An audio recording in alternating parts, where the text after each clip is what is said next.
Fifth sem thyroid gland hormones చాప్టర్లో thyroid ముందు pituitary hormones గురించి మాట్లాడాము. ఇప్పుడు థైరాయిడ్ గ్లాండ్ గురించి డిస్కస్ చేద్దాం. The thyroid gland is situated in the neck in front of the larynx and trachea at the level of the 5th, 6th and 7th cranial nerves, cranial vertebra and 5th, 6th and 7th cervical vertebra and 1st thoracic vertebra. అంటే వెనకాల మెడ దగ్గర చూసుకుంటే అది cervical region కదా, అక్కడ ఉండేటువంటి 12, 13 ఉంటాయి. ఆ వర్టిబ్రాస్లో 5, 6, 7 cervical vertebras and first thoracic vertebra. Thoracic అంటే చెస్ట్కి సంబంధించింది. ఆ లెవెల్ దగ్గర ఉంటుంది గొంతు దగ్గర ఫ్రంట్ సైడ్. ఓకే, మీరు బొమ్మ చూస్తే తెలుస్తుంది ఎక్కడ ఉంది అనేది. దాని పిక్చర్ అది చూస్తే మీకు ఈజీగా తెలుస్తుంది. It consist of 2 lobes. గొంతుకి ఇటువైపు ఒకటి అటువైపు ఒకటి, అంటే కుడి సైడు ఎడం సైడు. మధ్య నుంచి చూసుకుంటే గొంతు సెంటర్ నుంచి చూసుకుంటే ఎడం సైడ్కి ఒక చిన్న లోబు, కుడి సైడ్కి ఒక చిన్న లోబు ఉంటుంది. అలా స్ప్రెడ్ అయి ఉంటుంది front side. So it consist of 2 lobes, each one on either side of the trachea. Trachea తెలుసు కదా, మన ఫ్రంట్ గొంతులో మనకి ఇలా రౌండ్లుగా టచ్ చేస్తే తగులుతూ ఉంటుంది మనకి, ఒక హార్డ్ విండ్ పైప్ లాంటిది. అది ట్రాకియా అంటే. ఇప్పుడు the 2 lobes are joined by a narrow isthmus. ఈ 2 lobesకి కూడా మీకు మధ్యలో ఒక జాయినింగ్ ఉంటుందంటే ట్రాకియా మీదే ఈ 2 ఉన్నా కూడా 2 డిఫరెంట్ లోబ్స్ కింద కనిపిస్తూ ఉంటాయి. ప్లస్ ఈ 2 కూడా ఒక చిన్న జాయినింగ్, ఒక నారో ఇస్థమస్ అంటారు ఆ పార్ట్ని, lying in front of the trachea అనమాట. అంటే ఆల్మోస్ట్ మీరు చెప్పచ్చు ఏంటంటే హెచ్ షేప్లో ఉంటుంది. హెచ్ తెలుసు కదా, ఇటు ఒక గీత అటు ఒక గీత ఉండి మధ్యలో సెంటర్లో రెండింటిని కలిపితే ఒక గీత ఉంటుంది. అట్లా ఉంటుందన్నమాట. సెంటర్ థ్రోట్ సెంటర్లో ట్రాకియా మీద అలా స్ప్రెడ్ అయి ఉంటుంది థైరాయిడ్ గ్లాండ్. మరి బ్లడ్ ఎక్కడి నుంచి వస్తుంది? బ్లడ్ సప్లై ఏంటంటే blood supply to the gland is through the superior and inferior thyroid arteries. So superior vena cava నుంచి వచ్చిన ఆర్టరీస్ ద్వారా వస్తుందన్నమాట. తర్వాత దీని వెనక, అంటే మీరు థైరాయిడ్ గ్లాండ్ని వెనక్కి తిప్పితే అక్కడ పోస్టీరియర్ సర్ఫేస్ మీద పారాథైరాయిడ్ గ్లాండ్స్ ఉంటాయి. అంటే 2 pairs. అంటే ఈ థైరాయిడ్ గ్లాండ్ యొక్క లెఫ్ట్ లోబ్ మీద వెనక సైడు ఒక జంట 2 పారాథైరాయిడ్స్ ఉంటాయి. అలాగే రైట్ లోబ్ మీద 2 పారాథైరాయిడ్ గ్లాండ్స్ ఉంటాయన్నమాట. Okay, now the thyroid gland is composed of epithelial cells. మీకు తెలుసు ప్రతిదీ కూడా ఎపిథీలియల్ సెల్స్తో నిండి ఉంటాయి. ఏదైనా కూడా గ్లాండ్ అంటేనే అది. Epithelial cells which form closed spherical follicles అనమాట. అంటే ఎపిథీలియల్ సెల్స్ మధ్యలో నీకు ఫాలికల్ షేప్లో క్లోజ్డ్ ఒక ప్యాచెస్లా ఉంటాయన్నమాట. ఆ ప్యాచెస్ ఏవైతే ఉన్నాయో వాటిని స్పెరికల్ ఫాలికల్స్ అంటారు. ఆ వాటిల్లో ఏముంటుంది అంటే నీకు ఒక థిక్ స్టిక్కీ సెమీ ఫ్లూయిడ్, ఆ సెమీ ఫ్లూయిడ్నే కొల్లాయిడ్ అంటారు. దానికి ఏం స్ట్రక్చర్ అనేది పెద్దగా ఏముండదు, విచ్ ఈజ్ ఏ ప్రోటీన్ అనమాట. సో ఈ థైరాయిడ్ గ్లాండ్ ఈ వేటిని కలిగి ఉంటుందంటే epithelial cells which form spherical follicles containing a thick sticky semi fluid. Thick అంటే తెలుసు కదా, చాలా సాంద్రత ఎక్కువగా ఉంటుంది, I mean density. And sticky జిగురు, ఇట్స్ నాట్ ఐదర్ సాలిడ్, కొంచెం ఫ్లూయిడ్ షేప్లో ఉంటుంది, ఫ్లూయిడ్ లాగా ఉంటుంది. And that is called, which is a protein called colloid. వీటికి మధ్యలో, అంటే ఈ ఎపిథీలియల్ సెల్స్కి మధ్యలో you have C cells. C అంటారు, capital C letter, C cells అంటారు. Which secrete hormone called calcitonin. So మీకు ఇక్కడ ఏమర్థమవుతుంది, థైరాయిడ్ గ్లాండ్లో ఎప్థీలియల్ సెల్స్లో ఉండేది, ఆ ఎప్థీలియల్ సెల్స్ అన్నీ కలిపి ఫామ్ చేసే స్పెరికల్ ఫాలికల్స్లో మీకు కొల్లాయిడ్ ప్రోటీన్ ఉంటుంది, which is thick sticky and which is a semi fluid and which is protein in nature. ఈ స్పెరికల్ ఫాలికల్స్కి మధ్యలో ఉండే స్పేస్లో మీకు ఇంకొక టైప్ ఆఫ్ సెల్స్ ఉంటాయి, వాటిని సి సెల్స్ అంటారు. సి అనేది క్యాపిటల్ సి రాసి ఆల్ఫాబెట్ సెల్స్ అని రాస్తాం, C cells. Which secrete hormone called calcitonin. ఈ థైరాయిడ్ గ్లాండ్కి 2 లోబ్స్కి వెనకాలే ఉన్నాయి, పారాథైరాయిడ్ గ్లాండ్స్ ఉన్నాయి, 2 pairs అన్నమాట. టోటల్ 4. ఇది జనరల్ ఇంట్రడక్షన్ మీరు రాయవలసింది. మీరు ఏ టెక్స్ట్ బుక్లో ఇంటర్నెట్లో ఎక్కడ చూసినా థైరాయిడ్ గ్లాండ్ ప్లేస్మెంట్ ఎక్కడ ఉంటుంది అనేది ఈజీగా మీకు కనిపిస్తుంది. కొంచెం దాన్ని రిఫరెన్స్ చూసుకోండి, కలర్ డయాగ్రామ్ చూస్తే మీకు బాగా గుర్తుంటుంది. తర్వాత నౌ కమింగ్ అబౌట్, ఇంతవరకు రాస్తే చాలు ఇంట్రడక్షన్. ఇదొక మేబీ ఒక 6 to 7 పాయింట్స్ ఉంటుంది. ఇంకా తర్వాత మీరు ఏంటి అంటే బయోకెమికల్ ఫంక్షన్స్కి షిఫ్ట్ అయిపోవాలి. ఇంకా ఎక్కువ అనాటమీ అనేది రాయాల్సిన అవసరం లేదు. ఎప్పుడు when you come to biochemical functions, ఏం చేస్తుంది, for what we have thyroid gland in us, ఎందుకు, బేసిక్గా ఏంటి అంటే థైరాయిడ్ హార్మోన్స్ని సెక్రెట్ చేయడం గురించి. దీనికి కావాల్సింది ఏంటి, what are the essential elements that we need for thyroid formation ఏంటి అంటే iodine and amino acid tyrosine. Iodine తెలుసు కదా మీకు, అయోడిన్ అండ్ టైరోసిన్ కూడా మీరు చదివారు, ఫస్ట్ ఇయర్లోనే వచ్చేస్తుంది tyrosine amino acid. So iodine and tyrosine are essential for the formation of thyroid hormones. Iodine అనేది ఎలా ఎంటర్ అవుతుంది, అయోడిన్ అనేది మనం తినే ఫుడ్ ద్వారా, వాటర్ ద్వారా వెళ్తుంది మనకి బాడీలోకి. So iodine is consume through diet. తర్వాత మనం అయోడిన్ని యాజ్ ఇట్ ఈస్గా తీసుకుంటే iodine gets converted into iodide ion when it is absorbed in the gastrointestinal tract. మనం ఫుడ్ ద్వారా కానీ వాటర్ ద్వారా కానీ అయోడిన్ తీసుకున్నప్పుడు అది అక్కడ అయోడైడ్ కింద మారుతుంది. తర్వాత అలాగే టైరోసిన్ కూడా మనం ఫుడ్లోంచే తీసుకోవాలి, which is an essential amino acid. అది కూడా అంతే, అది మన గ్యాస్ట్రోఇంటెస్టైనల్ ట్రాక్లో అబ్జార్బ్ అవుతుంది. వేరియస్ ఫుడ్స్లో చాలా రకాల ప్రోటీన్స్ మనం తింటాం కదా, ఎన్నో రకాల అమైనో యాసిడ్స్ మనం తినే ఫుడ్ ద్వారా వెళ్ళిపోతూ ఉంటాయి మన లోపలికి, అవన్నీ ఇంటెస్టైన్లో అబ్జార్బ్ అవుతాయి. For what, for the construction of many proteins inside the body which are very essential for our day to day life of maintenance. మన బాడీ ఇలా మెయింటైన్ అవ్వాలి అంటే మనకి రోజు అమైనో యాసిడ్స్ ఉండాలి. సో మనం తినే అమైనో యాసిడ్స్ డైరెక్ట్గా మన బాడీ యాక్సెప్ట్ చేయలేకపోవచ్చు, బట్ వాటిని మళ్ళీ ప్రోటీన్స్ని యాక్సెప్ట్ చేయకుండా అది అన్నీ బ్రేక్ అయిపోయి, సో బాడీ తనకి కావాల్సిన విధంగా, సెల్స్కి అవసరమైన విధంగా మళ్ళీ రీసెన్సైజ్ చేసుకుంటుంది తన ప్రోటీన్ చైన్స్. ఒక్కొక్కసారి మనం తిన్నట్టుగానే మనకి ఉపయోగపడతాయి. తర్వాత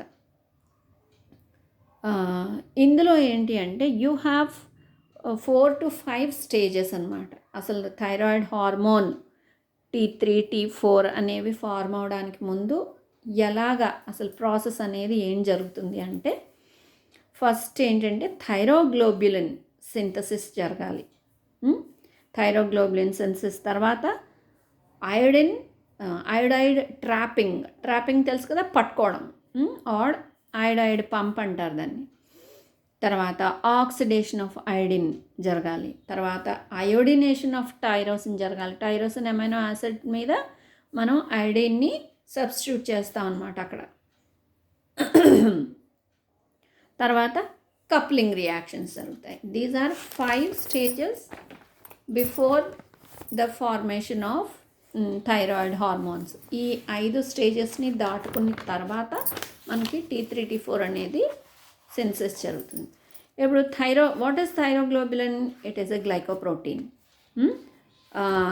తెలుసు కదా గ్లైకోప్రోటీన్ అనేది ఏ కాంబినేషన్లో ఉంటుందో మీకు చెప్పాను నేను already, so I need not repeat it again. So thyroglobulin is a glycoprotein synthesised by Golgi apparatus తెలుసు కదా, Golgi and ER endoplasmic reticulum of the follicular cells. ఇందాక చెప్పాం కదా ఫాలికల్స్ ఉన్నాయని, ఆ ఫాలిక్యులార్ సెల్స్. దీని సింథసిస్ అయిన తర్వాత after the synthesis it is stored in the follicle. So thyroglobulin is a glycoprotein which is secreted or synthesized by Golgi and endoplasmic reticulum of the follicular cells and will be stored there itself. తర్వాత ఏమవుతుంది అంటే మనకి after the consumption of iodine, this iodine will be transported to the thyroid gland follicular cells as iodide ion. చెప్పాను కదా ఇంటెస్టైన్లో మనం తిన్న iodine అంతా iodide కింద కన్వర్ట్ అవుతుంది. Now this iodide will be transported, అంటే అయోడిన్ అంతా అయోడైడ్ కింద కన్వర్ట్ అయ్యి ఫాలిక్యులార్ సెల్కి చేర్చబడుతుంది. ఇది డైరెక్ట్గా ఫాలిక్యులార్ సెల్లోకి వెళ్ళిపోతుంది అంటే మీకు తెలుసు యాక్టివ్ ట్రాన్స్పోర్ట్, ప్యాసివ్ ట్రాన్స్పోర్ట్స్ ఉంటాయని. But here it is an active transport and this will be done with the help of sodium ion హెల్ప్తో జరుగుతుంది అనమాట. సోడియం అయాన్కి క్యారియర్ మాలిక్యూల్లో యాక్ట్ చేస్తుంది sodium ion. So sodium ion తోటి లోపలికి, అందుకే దీన్ని సోడియం అయోడైడ్ సింపోర్ట్ పంప్ అంటారు. సింపోర్ట్ అంటే which is going into the medium, into the cell. దీన్నే అయోడైడ్ పంప్ అని కూడా అంటారు. సో అయోడిన్ తిన్నప్పటికీ this iodine will be converted to iodide in the GI tract and will be transported directly to the follicular cell with the help of sodium. Sodium ion help తోటి follicular సెల్లోకి enter అవుతుంది. So and this transport is called iodine pump or iodide symport pump. ఇక్కడి నుంచి ఇప్పుడు iodide అనేది అవైలబుల్గా ఉంది. So iodide is now transported into follicular cavity by an iodide chloride pump. అంటే సోడియం పని అయిపోయింది లోపల చేరేసే వరకు. అక్కడి నుంచి ఎక్కడికి వెళ్తుంది అంటే it will be transported into follicular cavity into the follicular. ఇందాకేంటి ఫాలిక్యులర్ సెల్లోకి వెళ్ళింది, ఇంకా డీపర్ ఇన్సైడ్ ఫాలిక్యులర్ క్యావిటీలోకి with the help of chloride. Sodium వదిలేసిన తర్వాత అయోడైడ్ని క్లోరైడ్ పట్టుకుంటుంది, అంటే క్లోరైడ్తో బైండ్ అవుతుంది. ఇప్పుడు ఈ అయోడైడ్ క్లోరైడ్ పంప్, దీన్నే పెండ్రిన్ అని కూడా అంటారు మనం, PENDRIN పెండ్రిన్. నా ఇప్పుడు ఏంటి అంటే ఈ అయోడైడ్ అయాన్ ఏదైతే ఉందో అది in the presence of peroxidase enzyme, బాగా గుర్తుపెట్టుకోండి, పెరాక్సిడేజ్ అనే ఎంజైమ్ ప్రెసెన్స్లో it undergoes oxidation and form iodine inside the follicular cells. So మళ్ళీ peroxidase presence లో iodine will get converted to iodide will get converted to iodine. So మన లోపలికి వెళ్ళడం iodine ఫామ్లో జరిగింది, కన్వర్షన్ అయోడైడ్గా జరిగింది, ట్రాన్స్పోర్ట్ అంతా అయోడైడ్ ఫామ్లో వచ్చింది. ఇంటూ ద ఫాలిక్యులర్ సెల్ వెళ్ళాలి అంటే సోడియం హెల్ప్ క్లోరైడ్ హెల్ప్ తీసుకుని అయోడైడ్ లోపలికి వెళ్ళిన తర్వాత ఇక్కడ పెరాక్సిడైజ్ ఎంజైమ్ ప్రెసెన్స్లో ఈ అయోడైడ్ మళ్ళీ తిరిగి అయోడిన్ కింద కన్వర్ట్ అవుతుంది. ఇప్పుడు ఒకవేళ మనకి థైరాయిడ్ పెరాక్సిడైజ్ లేదనుకోండి, ఇంకా మనకి అయోడైడ్, మనం అయోడిన్ ఎంత తిన్నా అది ఇంటెస్టైన్లో అయోడైడ్ కింద మారిపోయి అలా ఉండిపోవడమే తప్ప, ఎంత అంటే సోడియము క్లోరైడ్ వీటన్నిటి హెల్ప్ తీసుకున్నా కూడా అది తిరిగి మళ్ళీ దేని కింద కన్వర్ట్ అవ్వాలి, ఇన్సైడ్ ద ఫాలిక్యులర్ ప్రెజెన్స్లో, ఫాలిక్యులర్ క్యావిటీలో అది మళ్ళీ పెరాక్సిడైజ్ ఎంజైమ్ ప్రెజెన్స్లోనే తిరిగి మళ్ళీ అయోడైన్ కింద కన్వర్ట్ అవ్వాలి. So in any case any damage to thyroid gland or its functions ఎక్కడైనా డిస్టర్బ్ అయితే ఇది పెరాక్సిడైజ్ అనే ఎంజైమ్ లేకపోవడం మూలంగా ఈ అయోడైడ్ కిందే ఉండిపోతుంది తప్ప అయోడైన్ కింద మారదు. సో ఈ అయోడిన్ అనేదే మనకు అవసరం ఫైనల్గా. నౌ అంతా బాగుండి పెరాక్సిడేస్ ఎంజైమ్ అది బాగుంటే కనుక ఇప్పుడు ఈ ఈ అయోడిన్ ఏదైతే ఉందో అయోడిన్ మాలిక్యూల్ అది టైరోసిన్ మీద నీకు బైండ్ అయ్యి ఆ ప్రాసెస్నే అయోడినేషన్ అంటారు, అయోడినేషన్ ఆఫ్ టైరోసిన్. సో ఇప్పుడు it takes place in the follicle with in the thyroglobulin, ఆ ప్రోటీన్ ప్రెజెన్స్లోనే జరుగుతుంది. Iodination of tyrosine which is present in the thyroglobulin takes place in several steps. దానికి మళ్ళీ ఇంకా ఎంజైమ్స్ అవన్నీ కావాలి. సో ఫస్ట్ ఈ టైరోసిన్కి iodine attach అవ్వాలి. దానికి కావాల్సింది ఏంటంటే అయోడినేజ్ అనే ఎంజైమ్ కావాలి. ఈ అయోడినేజ్ అనే ఎంజైమ్ టైరోసిన్ మీద అయోడిన్ని మనం బైండ్ చేయడానికి ఉపయోగపడుతుంది. ఫస్ట్ ఒక మాలిక్యూల్ ఆఫ్ అయోడిన్ అటాచ్ అవుతుంది, అప్పుడు దాన్ని మోనోఐడోటైరోసిన్ అంటారు. తర్వాత డైఐడోటైరోసిన్ కింద మారుతుంది, 2 అయోడిన్ మాలిక్యూల్స్ వస్తాయి టైరోసిన్ మీద. ఒక మోనోఐడోటైరోసిన్ ఒక డైఐడోటైరోసిన్ 2 కలిస్తే ట్రైఐడోథైరోనిన్. బాగా గుర్తుపెట్టుకోండి, ట్రైఐడోథైరోనిన్, దట్ ఈస్ కాల్డ్ T3.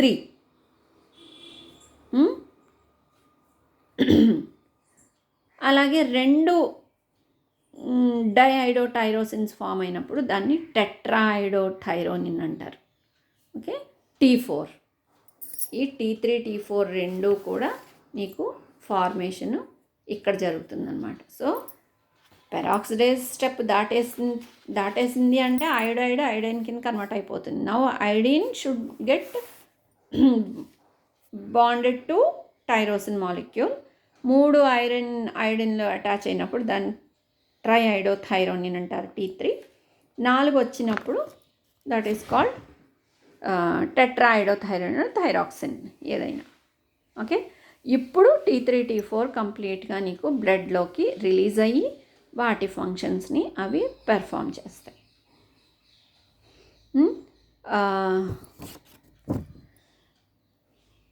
జనరల్గా ఏంటి అంటే normal plasma levels of T3 ఏంటంటే 0.12 మైక్రోగ్రామ్స్ పర్ డెసిలీటర్. అలాగే T4 ఎంత అంటే 8 మైక్రోగ్రామ్స్ పర్ డెసిలీటర్. ఏం చేస్తాయి ఇవి అంటే ఓవరాల్గా 2 మేజర్ ఫంక్షన్స్ ఉంటాయి. ఏంటంటే to increase the overall metabolic rate in the body and also to stimulate growth in children. చాలా అవసరం థైరాయిడ్ హార్మోన్స్. థైరాక్సిన్ లేదా T4 ఏం చేస్తుంది, బిఎంఆర్ ఆఫ్ ద బాడీని ఇంక్రీజ్ చేసి ఆక్సిజన్ కన్సంప్షన్ బై ద టిష్యూస్ని పెంచుతుంది. ఈ హైపర్ థైరాయిడిజం అని ఉంటుంది, అంటే excess secretion of T3 and T4 అనమాట, బియాండ్ ద లిమిట్స్. అప్పుడు ఏమంటుంది, బిఎంఆర్ బాగా ఎక్కువ అయిపోయి అంటే above 60 to 100% above the normal level అయిపోయి అదొక రకమైన డిసీజ్ కండిషన్ తెస్తుంది. అదే హైపో అనుకోండి, అది 20కి 40కి కిందకి పడిపోతుంది, మరీ తక్కువ. ఇంకా మేజర్ ఇంకో ఫంక్షన్ ఏంటి అంటే T3 and T4 are very much essential to increase the synthesis of proteins in the cells. Okay, అలాగే థైరాక్సిన్ దేనికి అంటే అబ్జార్ప్షన్ ఆఫ్ గ్లూకోజ్. T4 అనే హార్మోను మీకు glucose absorption from gastro intestinal tract. మనం తినేస్తే సరిపోదు, అక్కడ హార్మోన్ కూడా ఉండాలి. ఉన్నప్పుడే మన గ్లూకోజ్ అనేది కంప్లీట్గా బ్లడ్లోకి తీసుకోబడుతుంది. అండ్ తర్వాత గ్లూకోనియోజెన్సిస్ని ఇది యాక్సిలరేట్ చేస్తుంది T4. గ్లూకోనియోజెన్సిస్ తెలుసు కదా, అది కూడా very essential pathway of our body. తర్వాత it increases the break down of glycogen. అలాగే thyroxine it decreases the fat storage by mobilizing the adipose tissues and thus increases the free fatty acid levels in the body అన్నమాట. అంటే ఎక్కువ fat storage జరగనివ్వదు. అలాగే T3 T4 hormones ఏంటి, they increase the heat production in the body, thermogenesis. అంటే sufficient heat అనేది ఎప్పుడు బాడీలో maintain అయ్యేటట్టు చూస్తాయి. Thyroxine is most important for growth of the body and development of brain. చాలా చాలా ఇంపార్టెంట్, చిన్నప్పటి నుంచి మనకు ఉంటుంది ఇది. గ్రోత్ ఉండాలి, అలాగే గ్రోత్ ఆఫ్ ద బాడీకి అండ్ డెవలప్మెంట్ ఆఫ్ బ్రెయిన్ ప్రాపర్గా డెవలప్ అవ్వాలంటే. తర్వాత బాడీ వెయిట్ అనేది చాలా important. Thyroxine is very essential for the maintenance of body weight. అలాగే thyroxine has direct effect on heart and increase heart rate. Heart బీట్కి ఏదైనా fast pulse ఉన్నప్పుడు బాగా గుండె దడ కొట్టుకుంటుందంటే థైరాయిడ్ టెస్ట్ చేయిస్తారు, ఏమన్నా హైపర్ కానీ హైపో కానీ ఉన్నాయేమో అని. అప్పుడు థైరాయిడ్ హార్మోన్స్ నార్మల్ లెవెల్స్లో ఉన్నాయి అంటే we need not worry, the reason might be something other అనమాట. ఇంకోటి ఏదైనా అయ్యి ఉండొచ్చు. అంత ఫాస్ట్గా గుండె దడ రావడానికి పల్స్ చాలా ర్యాపిడ్గా ఉంటుంది. 104, 110 అంతవరకు వెళ్ళిపోవచ్చు, అంతకంటే ఎక్కువ కూడా వెళ్తుంది వాళ్ళకి. సో ఇంకోటి వెరీ ఇంపార్టెంట్ ఏంటంటే plasma levels of T3 and T4 are dependent on the levels of TRF and TSH. అది బేసిక్ పాయింట్. TRF అండ్ దేని నుంచి వస్తుంది? హైపోథాలమస్ నుంచి యాంటీరియర్ పిట్యూటరీకి వస్తుంది. అక్కడ యాంటీరియర్ పిట్యూటరీ దేన్ని ప్రొడ్యూస్ చేస్తుంది? TSHని ప్రొడ్యూస్ చేస్తుంది, థైరాయిడ్ స్టిమ్యులేటింగ్ హార్మోన్. సో అందుకే మనకి చేసినప్పుడు టెస్టులు T3, T4 ఒక్కటే కాదు, T3, T4, TSH కూడా చేపిస్తారు టెస్ట్లు. తర్వాత థైరాయిడ్ గ్లాండ్లో మధ్యలో C సెల్స్ ఉంటాయని చెప్పాను కదా, క్యాల్సిటోనిన్ ఫామ్ చేసేవి. What is the role of calcitonin అంటే thyroid it acts on bone. అంటే ఈ calcitonin acts on bone and kidneys to reduce the blood calcium levels. Calcium levels పెరిగిపోతున్నప్పుడు అది తగ్గిస్తూ ఉంటుంది. Acts on bone and kidneys to reduce the blood calcium levels. This is something about thyroid gland. ఇదంతా రాసేటప్పటికి almost మీకు ఒక 22 points వచ్చేస్తాయి, 25 వరకు, which is more than enough. ఇందులో మొత్తం అంతా కవర్ అవుతుంది. సో అదొకసారి మీరు ఏదైనా చూసుకుని టెక్స్ట్ బుక్లో కానీ ఎనీ ఇంటర్నెట్ వీడియో కానీ చూస్తే మీకు థైరాయిడ్ గ్లాండ్ గురించి ఒకసారి ఎలా ఉంటుంది ఏంటి అని తెలుస్తుంది. ఓకేనా?